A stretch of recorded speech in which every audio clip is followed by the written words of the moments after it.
नमस्कार दोस्तों, stock market studies में फिर से एक बार आपको बहुत-बहुत स्वागत करता हूँ। इस वीडियो के अंदर मैं वही कंपनी के बारे में चर्चा करूँगा, जो बहुत दिनों से लगातार गिरते चले जा रहे थे। फाइनली कंपनी रीबाउंस किया और फाइनली कंपनी फिर से वो बैक करने का कोशिश कर रहा है। तो कौन-सा वो स्ट्रांगली रेजिस्टेंस फेस करना पड़ेगा इस कंपनी को और कौन-सा लेवल को ब्रेक करने के बाद एक लंबा जर्नी हो सकते हैं, सब कुछ इस वीडियो के अंदर शेयर करने वाला हूँ। तो वीडियो को लास्ट तक ज़रूर देखना। सबसे पहले मैं डिस्कशन करूंगा आईआरसीटीसी के बारे में, Indian railway catering and tourism के बारे में। तो बेसिकली आईआरसीटीसी के ऊपर सबसे पहले चार्ट के ऊपर जाऊंगा, जहाँ पे मुझे जो ट्रेड मिला था उस ट्रेड के अकॉर्डिंग अभी मुझे थोड़ा सा यहाँ पे एक ही जगह पे कंपनी बहुत दिनों से काम करता हुआ देखने को मिली।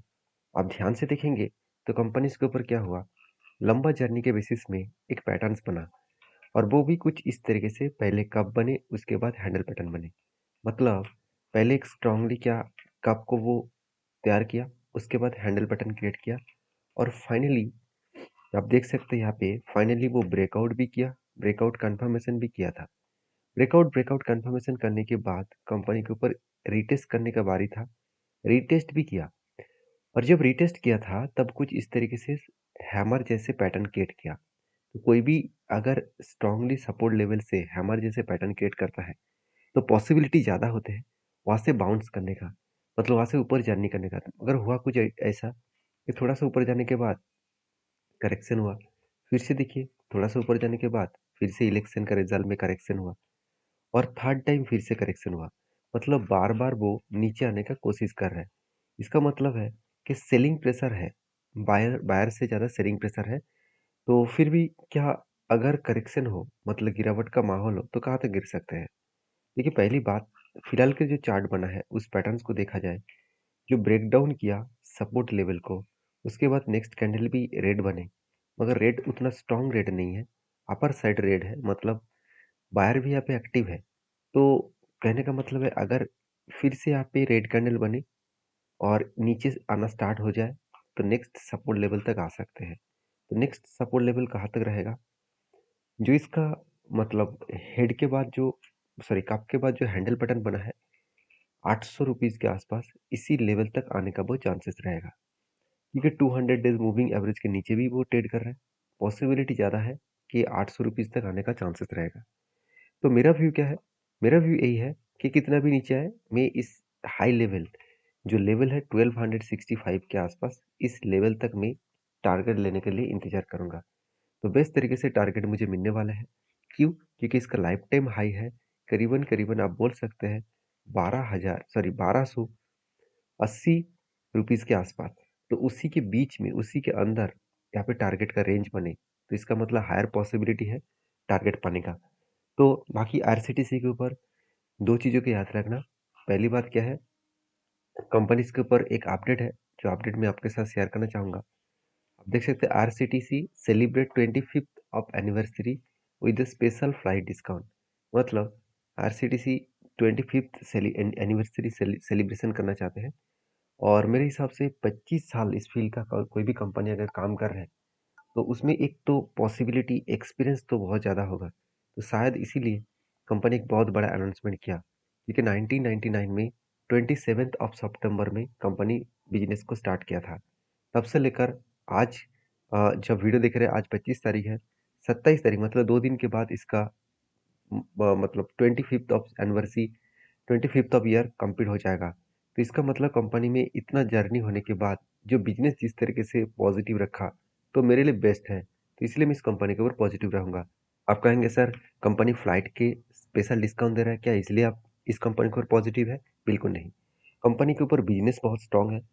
कंपनी अलग अलग कैटेगरीज के हिसाब से बिजनेस को ओपन करने जा रहा है, तो जिसके चलते कंपनी के ऊपर अपकमिंग टाइम्स में एक बड़ा धमाका हो सकता है। तो आपके क्या व्यू है, जरूर मुझे कमेंट्स करके बताना। नेक्स्ट जो कंपनी उसका नाम है यूपीएल। तो बेसिकली यूपीएल के ऊपर मुझे जो डेटा देखने को मिला वो सबसे पहले आपके साथ शेयर करना चाहूँगा, क्योंकि यूपीएल देखिए लगातार गिरते चले जा रहे थे और मैंने आपको ये भी बताया कि स्ट्रांगली नीचे एक सपोर्ट लेवल मिलेगा, जो लेवल है 416 के आसपास।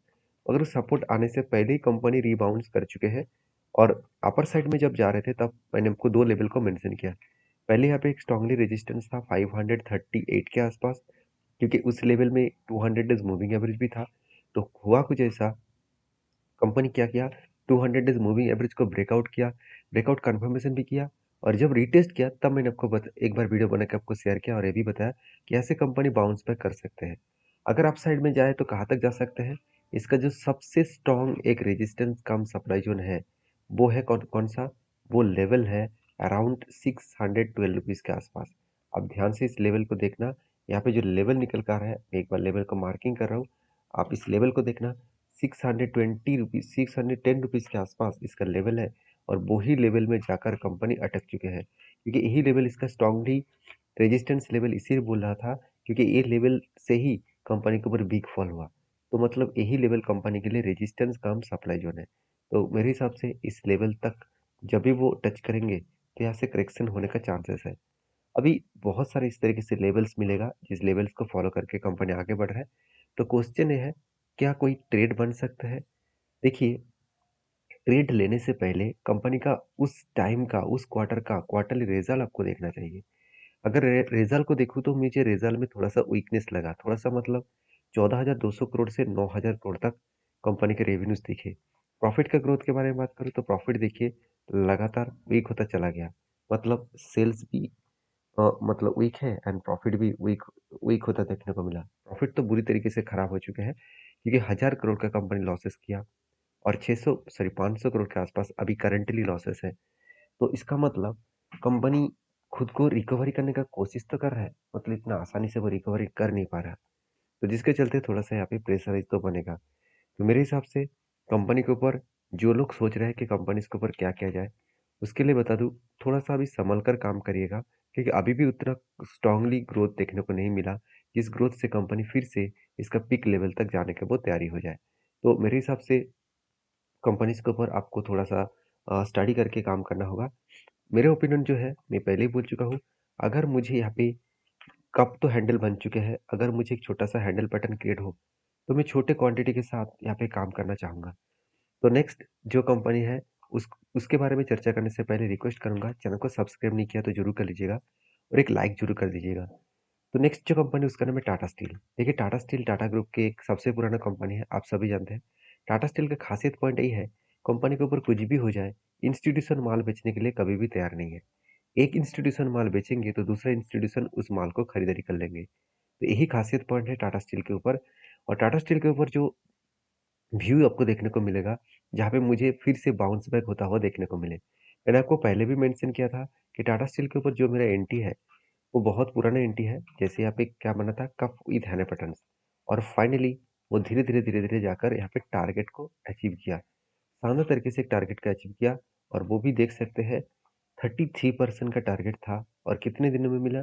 245 डेज। 245 डेज का मतलब है अराउंड 8 मंथ्स। तो 8 मंथ में 30% का टारगेट मिलना तो मेरे लिए बेस्ट है। तो मुझे लगता है बेस्ट तरीके से यहाँ पे सिचुएशन क्रिएट होता देखने को मिले, जो सिचुएशन कंपनी को आगे बढ़ाने के लिए काफ़ी है। बाकी इस कंपनी के ऊपर फिलहाल के लिए क्या कोई व्यू देखने को मिला है? अगर फिलहाल के लिए डेटा देखूँ तो यहाँ पे मुझे कोई ट्रेड के बेसिस में कोई ट्रेड नहीं मिला। फिर भी अगर मैं इस पॉइंट ऑफ व्यू से बात करूँ तो मुझे यहाँ पे एक मतलब पैटर्न्स बनता हुआ देखने को मिले, जो पैटर्न्स यहाँ पे मैं आपके साथ शेयर करना चाहूँगा। आप देख सकते हैं, कंपनी यहाँ पे लाइफ टाइम हाई था, तो एक लाइफ टाइम हाई देखने को मिला। उसके अगेंस्ट में अगर बात करूँ तो कंपनीज के ऊपर एक पैटर्न क्रिएट हो गया। पैटर्न्स मतलब आप देख सकते हैं, यहाँ पे लंबा जर्नी के हिसाब से एक कप बन चुके हैं, और उसके अगेंस्ट में यहाँ पे छोटा सा एक हैंडल बटन भी कंप्लीट कर चुके हैं। तो कप के बाद हैंडल भी कंप्लीट किया, और उसके बाद देखिए ब्रेकआउट भी हो गया, और ब्रेकआउट कंफर्मेशन भी हो गया, और रीटेस्ट भी यहाँ पे मिल गया। मतलब कंपनी के सारे पॉइंट्स यहाँ पे कंप्लीट हो चुके हैं। अभी इस कंपनी के ऊपर इस जगह पे एंटी बने हैं। इसके अकॉर्डिंग अगर मैं टोटल ड्यूरेशन को देखूँ तो ओवरऑल डाउन साइड में टॉप तक देखूँ तो इसको अगर मैं मार्किंग करके ऊपर बिठा दूँ तो टोटल टारगेट का रेंज निकल के आ जाएगा। तो टोटल टारगेट का रेंज के हिसाब से बात करूँ तो ओवरऑल कंपनी 45% के आसपास टारगेट मिलने का चांसेस है। बाकी इस कंपनी के ऊपर जो व्यू है वो मैं आपके साथ शेयर किया हूँ। आपके क्या व्यू है जरूर कमेंट्स करना, क्योंकि कंपनी जिस तरीके से सिचुएशन को क्रिएट किया, जिस तरीके से यहाँ पे कंपनी के ऊपर यहाँ पे रिटेस्ट कर रहा है, उसके बाद फिर से बाउंस बैक, मतलब बाउंस बैक कर रहा है हाई वॉल्यूम के साथ। इसका मतलब ऑपरेटर पूरा का पूरा जो माल उसको खरीदना था, वो 2 बार नीचे ले आए और उस सारे सारे माल को यहाँ पे भर लिए। अभी यहाँ से कंपनी बाउंस बैक कर कर ऊपर जा सकते हैं। तो जो लेवल लेकर मैं चल रहा हूँ, वो लेवल कौन-सा है? वो लेवल निकल कर आ रहा है करीबन ₹223 के आस-पास। ₹223 के आस-पास मेरे हिसाब से अच्छा खासा एक लेवल्स देखने को मिला है। तो प्लीज़ इस लेवल को ब्लाइंडली फॉलो मत करिए। आप एक बार आपके ओपिनियन के हिसाब से भी देखिए, क्योंकि ये मेरा खुद का व्यू है। मेरे कोई भी रिकमेंडेशन नहीं है किसी के ऊपर कि बाय करो, सेल करो, ये आपके हाथ में होना चाहिए। और वीडियो में जानकारी अगर अच्छा मिला होगा तो प्लीज़ एक लाइक ज़रूर कर दीजिएगा। नेक्स्ट जो कंपनी है उसके बारे में बात करूँ, उसका नाम है NTR auto components limited. 2300 crore का कंपनी है।